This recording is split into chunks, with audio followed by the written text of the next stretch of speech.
Welcome, everyone, to another episode of Just Saying Football with Jack and Sean. I'm your host, Sean Gann, alongside my partner, Jack and Nicholas. We're here to bring you news, notes, weekly updates, and game analysis of your favorite teams from around the league. If you don't have the chance, go check out our website at justsayingfootball.com and follow us on Instagram at JustSayingNoGWJS for article and video updates. Week 10 kicks off on Thursday night when the Baltimore Ravens head to Miami to face the Dolphins.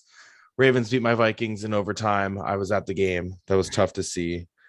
Dolphins got their second win of the season when they beat the now 1-8 Houston Texans. But Jack, break down this game for us. Yeah, man. I mean, like you said, the Ravens coming off a big win, Miami coming off a win against the Texans. So, I mean, luckily Miami is at home because there aren't too many advantages for them in this game when you're looking at, the strengths and weaknesses here of the different teams. Lamar just getting it done this year, really, being able to get in control of so many games. And right now, the Ravens right now are, the worst rushing offense, and the Ravens are one of the best. So, when we're looking at it, I think the Ravens can control the clock and, do what they've been doing all the year, No, absolutely. I mean, they're coming off a great game last week. Marquise Brown was 9 for 116. Lamar Jackson broke the record that Vic previously held with most 100 rushing yard games by a quarterback, previously held by Vic with 11. Lamar just got to 12.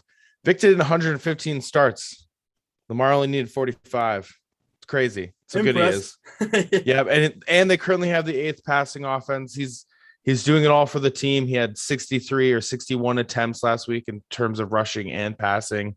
I like where they're at. I think that they continue to ride and roll over the Dolphins. You just hope that this is one of those games where you don't slip up, you don't make that mistake when you lose to a bad team.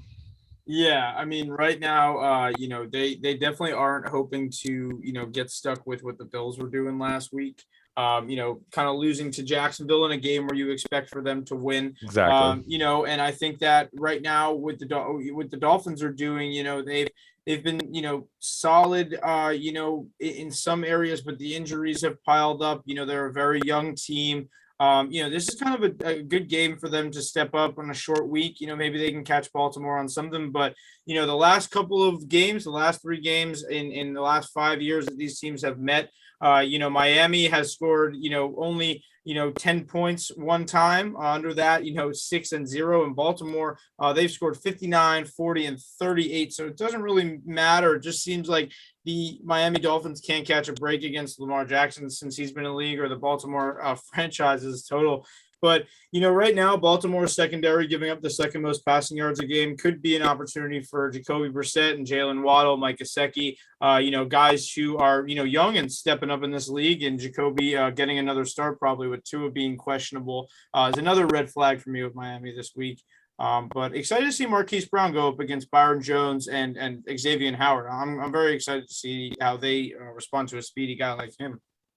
Yeah, no, it's going to be a lot of fun. Brown was excellent last week. I also like how Rashad Bateman started out pretty hot at the very start of the game. Yeah. Want to see that continue through a full 4 quarters. Jalen Waddle is the wide receiver 1 right now with Devontae Parker on the IR last week. So yeah, lot riding on this game for the Dolphins. You kind of feel like with how their season went last year, going 10-6, and then now they're sitting at 2-6.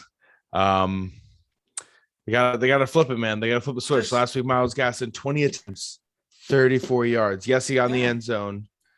34 yards off of 20 attempts. And it's like you just look at Miami and you have to say, when can they get this right? You see that their running game obviously is, trying to get involved, but it's so tough because Myles Gaskin, he's a great third down running back to me, but he's never really, even though he gets the volume needed for a lot of people to rely on him, I don't see him being any huge effect outside the passing game in this one. And, I think the Ravens defense, up front right now, they've been excellent, 5th best rushing defense. So I don't think Myles Gaskin's going to have a big one in this one. If he does, I'm wrong, but good for him. I mean, it's tough to call a good Myles Gaskin game.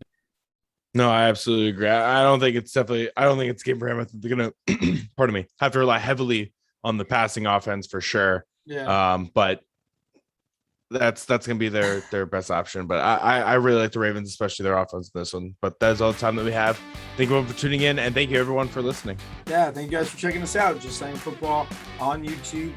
We have justsayingfootball.com as well. Check us out. Enjoy this Thursday night game and get all your updates from us at Just Saying No G WJS on Instagram. Enjoy it. Enjoy.